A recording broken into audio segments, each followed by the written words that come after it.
start by commending our Gen Z Kenyans who came out in large numbers. I think some of us who are never involved in politics, and these young people are realizing now that change will not come if they do not get involved. We've all received so many text messages from these Kenyans from all over the country. Some of them were asking for donations, some of them were for sponsorships for school, most of them were about the finance bill. We're also getting M-Pesas to confirm our identity. Mr. Speaker, regrettably, the maximum amount I got was less than 50 shillings, while most of my counterparts got over 100,000. But I want to encourage Kenyans to keep contributing because I have a foundation which supports needy children in Kasarani to go to school.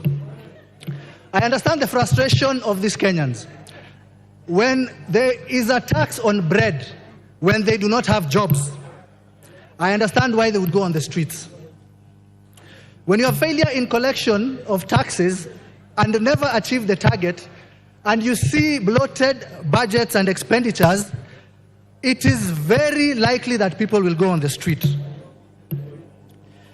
When you see a policymaker, I saw someone from KRA on TV the other day who could not explain the motor vehicle tax.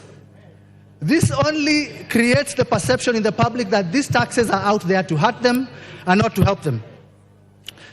But even as I say that, Mr. Speaker, we must come back to reality. We have a budget deficit that we need to bridge. We need to stop borrowing. Members of this House passed a budget policy statement.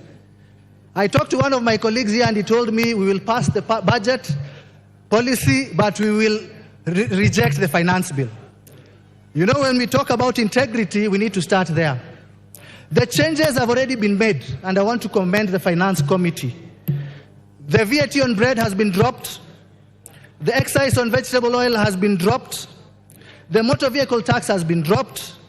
Mobile money transfer has been dropped. I would be a very deceptive individual if I did not change my stance and now support the bill with the amendments. For the Gen Z, I want to tell you the headlines of yesterday's newspapers.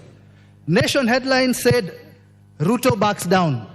The Standard talked about Ruto beats a retreat. My advice to them is that you've already won.